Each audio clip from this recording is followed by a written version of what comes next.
मधुराधिपते अखिलम मधुरम। मधुरा यानी राधा, और उसके अधिपति जो है वो अखिलम मधुरम। तो वह माधुर्य ही राधा है। भागवत जी सुंदर प्रश्न किए हैं।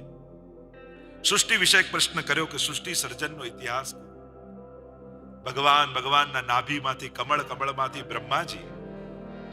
બ્રહ્માજી ચારે બાજુ જોવા લાગ્યા કે હું આવ્યો ક્યાંથી। ચતુર્મુખ બની ગયા। થયું કે હું ક્યાંથી આવ્યો। નાળમાં ઘૂસ્યા પણ અંત ન દેખાય। તપ કર્યું, ભગવાન પ્રસન્ન થયા। ચતુશ્લોકી ભાગવતનો ઉપદેશ આપ્યો। 4 શ્લોકમાં ભાગવતજી સમજાવે। વેદાંતના મુખ્ય 4 શબ્દો વિષયો છે, એના ઉપર જ આખું વેદાંત છે। બ્રહ્મ, જીવ, જગત અને માયા। આ 4 શબ્દો ઉપર જ આખો ચર્ચા થાય। અને આ 4 શબ્દોને સમજાવતા ભગવાન બોલ્યા, अहम ईव अग्रे। जब कुछ नहीं था तो मैं ही था, सब कुछ है तो मैं ही हूं, और कुछ नहीं रहेगा तो मैं ही रहूंगा। ये शेष जे बचे परमात्मा। ओम पूर्णमदः पूर्णमिदं पूर्णात् पूर्णमुदच्यते पूर्णस्य पूर्णमादाय पूर्णमेवावशिष्यते। ब्रह्म, जीव, जगत અને માયા ચારેની વાત કરી। ચારેના સ્વરૂપને સમજાવ્યા। પ્રભુની એ માયા કેવી છે। દૈવી એષા ગુણમયી મમ માયા દુરત્યયા મામેવ યે પ્રપદ્યન્તે માયા મેતામ તરંતિ યથા ભાસો યથા તમ। જેમ તમે રસ્તા ઉપર જતા હો ને સામે તમને મૃગજળ દેખાય, તમને એમ થાય કે જળ છે, જઈને લઉં પાણી પીવું, પહોંચો તો કાંઈ ન હોય। માયા એ જ છે, જે નથી એને બતાવે અને જે છે એને સંતાવે, એ જ માયા। પેલો સુદામાના પેલા પ્રસંગમાં એવું કહેતા ને કે એકવાર ભગવાન અને જ્યારે સાંદીપની આશ્રમમાં ભણતા સુદામાજી, ત્યારે નદીમાં સ્નાન કરવા માટે ગયા અને સ્નાન કરતા કરતા જ્યારે વસ્ત્રો પહેરતા હતા ત્યારે સુદામાએ પ્રશ્ન કર્યો કે પ્રભુ તમારી માયા વિશે બહુ સાંભળ્યું છે, ક્યારેક તો દર્શન કરાવો। પ્રભુ કે કરાવીશ, હમણાં સ્નાન તો કરી લે। અને જ્યાં ડૂબકી લગાવી એવું પૂર આવ્યું નદીમાં, તણાવા લાગ્યા સુદામા, તણાવા લાગ્યા, ક્યાં ને ક્યાં પહોંચી ગયા। અને જ્યાં નદીથી બહાર નીકળ્યા જુએ તો આખા ગામના લોકો ઊભા છે, મહારાજનો જય હો કરીને ઊભા છે। સુદામાજીને થયું કોણ મહારાજ? ગામવાળાએ કહ્યું કે કાલે જ અમારા મહારાજ ગુજરી ગયા, રાજા। અને અમારે ત્યાં નિયમ છે કે પાદરે જે પહેલો માણસ દેખાય એને રાજા બનાવી દે। સુદામાને થયું તણાયા તો ખરા પણ ઠેકાણે આયા, રાજા બનાવી દીધા। એકની એક કુંવરી હતી, સાથે વિવાહ કરાવ્યા। ખૂબ સુખમય જીવન ચાલે છે। એટલામાં રાણી બીમાર પડીને ગુજરી ગઈ। ગામવાળાએ કહ્યું કે મહારાજ આપને એક વાત કહેવાનું તો ભૂલી જ ગયા કે અમારે ત્યાં જો રાણી ગુજરી જાય તો એની ચિતામાં રાજાએ પણ બળવું પડે। અરે આવું તો કઈ હોતું હશે કે? હા, અમારે ત્યાં તો રાજાને સત્તા બનાવવામાં આવે। અરે આવું કઈ હોય? હા, અમારે નિયમ છે। પકડીને લઈ ગયા નદીના કિનારે, ચિતા તૈયાર કરી રાણીને સુડાઈ। પેલો કે બ્રાહ્મણનો દીકરો મરતા પહેલા સ્નાન તો કરી લેવા દો। ઠીક છે, કરી લો। અને જ્યાં ડૂબકી લગાવી એવું પૂર આવ્યું, તણાતા જ્યાં નદીની બહાર આવ્યા જુએ તો ભગવાન સ્નાન કરીને વસ્ત્રો પહેરી રહ્યા છે।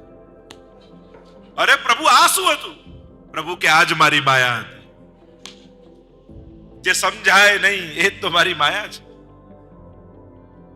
મેં અરુ મોર તોરતે માયા, મારું અને તારું એ જ માયા છે। દૈવી એષા ગુણમયી મમ માયા દુરત્યયા મામેવ યે પ્રપદ્યન્તે માયા મેતાં તરંતિ। જે મારા છે એ જ તરી જાય છે। તે માછીમાર જાળ નાખે પકડવા માટે, માછલીઓ દૂર ભાગે, બધી ફસાઈ જાય જાળમાં। હોશિયાર માછલીઓ હોય દૂર ન ભાગે, એ માછીમારના પગ પાસે આવી જાય, અને પગ પાસે આવી જાય એ બધી બચી જાય। એમ ભગવાને માયાની જાળ નાખી, જે દૂર ભાગ્યા બધા ફસાઈ ગયા, પણ જેણે ચરણ પકડી રાખ્યા એ બધા જ તરી ગયા છે। મામેવ યે પ્રપદ્યન્તે માયા મેતાં તરંતિ। સૃષ્ટિ સર્જન વિશે પૂછ્યું છે, કેટલા પ્રકારની સૃષ્ટિનું સર્જન। સંગીતના 7 સ્વરમાં આખું સૃષ્ટિનું સર્જન સમાજ। એમ કહીએ સા એટલે સાગરમાં રહેનારા જીવો ઉત્પન્ન થયા, રે રેતમાં રેંગનારા જીવો ઉત્પન્ન થયા, ગ ગગનમાં ઉડનારા જીવો ઉત્પન્ન થયા, મ મનુષ્યની ઉત્પત્તિ થઈ। મનુષ્ય આવે તો પ પ્રેમ આવ્યો, પ પછી ધ પ્રેમ આવ્યો તો ધર્મ આવ્યો, ધર્મ આવ્યો તો નિષ્કામતા આવી, અને ધર્મ અને નિષ્કામતા આવી તો ઉપરનો સા એટલે ભગવાનનો સાક્ષાત્કાર આવ્યો. આમ સાથી લઈ સા સુધી સમગ્ર સૃષ્ટિનું સર્જન છે. અનેક પ્રકારના પ્રશ્નો કર્યા છે, ભગવાનના સ્વરૂપો વિશે પૂછ્યું છે, 5 પ્રકારના સ્વરૂપની ચર્ચા કરી છે. પ્રભુનું એક સ્વરૂપ એ પર સ્વરૂપ છે જે ગોલોકધામમાં બિરાજે છે. ભગવાનનું બીજું સ્વરૂપ એ પુરુષ સ્વરૂપ છે જેનાથી ભગવાન અવતારો લઈને આવે છે. પ્રભુનું ત્રીજું સ્વરૂપ એ વિરાટ સ્વરૂપ છે જેમાં આખું વિશ્વ બ્રહ્માંડ સમાયેલું છે. પ્રભુનું ચોથું સ્વરૂપ એ ગુણ સ્વરૂપ છે જેનાથી ભગવાન ઉત્પત્તિ, સ્થિતિ અને લય કરે છે. ભગવાનનું પાંચમું સ્વરૂપ એ અંતર્યામી સ્વરૂપ છે જે દરેકની ભીતર બિરાજે છે. આ 5 પ્રકારના પરમાત્માના સ્વરૂપો છે. આપણે ઘણીવાર જુદું જુદું સાંભળતા હોઈએ. ઘણા એમ કે તમારી અંદર ભગવાન છે, ઘણા એમ કે કણ કણમાં ભગવાન છે, ઘણા એમ કે તમે જેની સેવા કરો છો એ ભગવાન છે. તો આમાં સાચું શું? તો કે બધું જ સાચું છે. ભગવાન કણ કણમાં પણ છે, તમારી અંદર અંશ રૂપે પણ છે, પણ એ પર સ્વરૂપ જે ગોલોકધામમાં બિરાજે છે એ ગોલોકધામ એ તમારા ઘરનું મંદિર છે. એ ગોલોકધામ અને એમાં એ ગોલોકધામમાં બિરાજતો પુરુષોત્તમ તમારે ત્યાં બિરાજે છે જેની આપણે સેવા કરીએ છીએ. સેવા કણકણમાં બિરાજતા ઈશ્વરની ન થઈ શકે. સેવા આપણી ભીતર રહેલા અંતર્યામીની ન થઈ શકે. સેવા કોની થાય? કે જે આ બધું બનીને આવે છે એ પુરુષોત્તમ, એ પરબ્રહ્મની સેવા થાય. તો આપણે જેની સેવા કરીએ છીએ એ પરબ્રહ્મની. યસ્માત ક્ષરમતી તો અહમ અક્ષરાદપી ચોત્તમ અતોસ્મી લોકે વેદે ચ પ્રથિત પુરુષોત્તમ.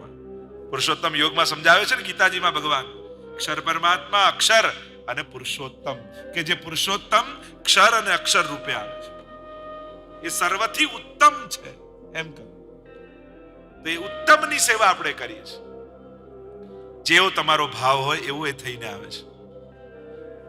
જેવો તમને એમ ભાવ છે કે એ બધાને જમાડનારો હું શું એમને ખવડાવવા, તો એવો પણ થઈ જાય. અને તમને એમ થાય કે હું યશોદા, એ મારો લાલન, હું ન ખવડાવું તો એ ભૂખ્યો રહી જાય.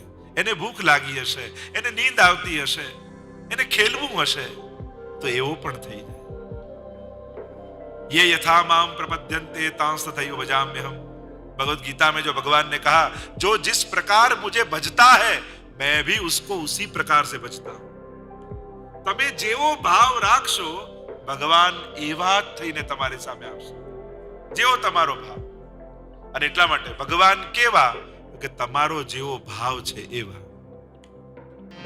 તમે ક્યારેક યશોદા બની એને ખોળામાં લઈને તો જુઓ, એ બાળક બનીને ચોક્કસ તમારી ગોદમાં બિરાજશે. અને એટલા માટે કોઈની શ્રદ્ધા પર શંકા નહીં કરે. એની જેવી શ્રદ્ધા, કારણ કે પ્રભુ તો રસો વૈસ રસરૂપ છે ને, એટલે જેવું પાત્ર લો પાણી એવા આકારનું થઈ જાય ને. તમે પવાલામાં લો તો પવાલા જેવો શેપ થઈ જાય, થાળીમાં લો તો થાળી જેવું, વાટકી લો તો વાટકી જેવું. એવો અમારો ઠાકોરજી પણ એવો છે.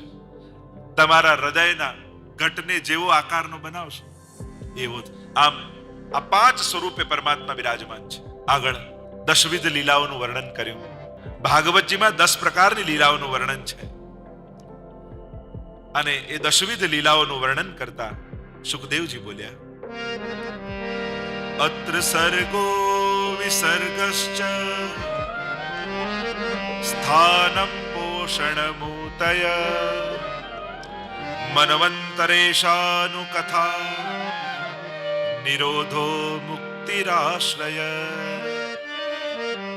अत्र सर्गो विसर्गश्च. देखो मैंने पहले कहा था ना, 5 लक्षण जिसमें हो उसे पुराण कहते हैं, और 10 लक्षण जिसमें हो उसे महापुराण कहते हैं. तो ભાગવતજી સાધારણ પુરાણ નથી, એ મહાપુરાણ છે. અને એટલા માટે ભાગવતજીમાં 10 લક્ષણ છે. એટલે કે આ 10 લક્ષણ જેમાં હોય એ ભાગવતજી કહેવાય.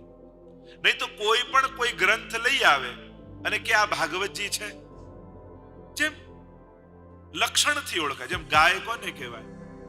કે જેને સિંગ હોય, જેને પૂંછ હોય, જેને થન હોય, જેને ગળામાં ઝાલર હોય, તો કે હા આવું પ્રાણી ગાય. એમ દરેકના એક લક્ષણથી ઓળખવામાં. તો ભાગવતજીના લક્ષણ શું? અમે કેમ માનીએ કે આ ગ્રંથ ભાગવતજી છે, આ ગ્રંથ પુરાણ છે?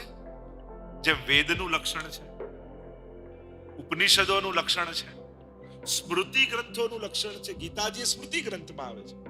ભગવાન સ્મરણ કરીને કહે છે, સર્વો ઉપનિષદો ગાવો દુગ્ધા ગોપાલ નંદન પાર્થો વચ્ચ સુધીર ભોક્તા દુગ્ધમ ગીતામૃતમ મહત. ઉપનિષદોનો સાર કયો છે, ઉપનિષદોનું સ્મરણ કરીને કયો એટલે સ્મૃતિ ગ્રંથ કયો. તો આ 10 લક્ષણ ભાગવતજી. પહેલા સ્કંદમાં અધિકાર લીલા હતી, બીજા સ્કંદમાં સાધન લીલા હતી. હવે ત્રીજા સ્કંદથી લઈ 12મા સ્કંદ સુધી આ 10 લક્ષણોની કથા આવશે. ભગવાનની દશવિધ લીલાઓનું વર્ણન આવશે. અને દશવિધ લીલાઓ કઈ છે? અત્ર સર્ગો વિસર્ગશ્ચ સ્થાનમ પોષણ ઉતય મનવંતર ઈશાનુ કથા નિરોધ મુક્તિ અને આશ્રય.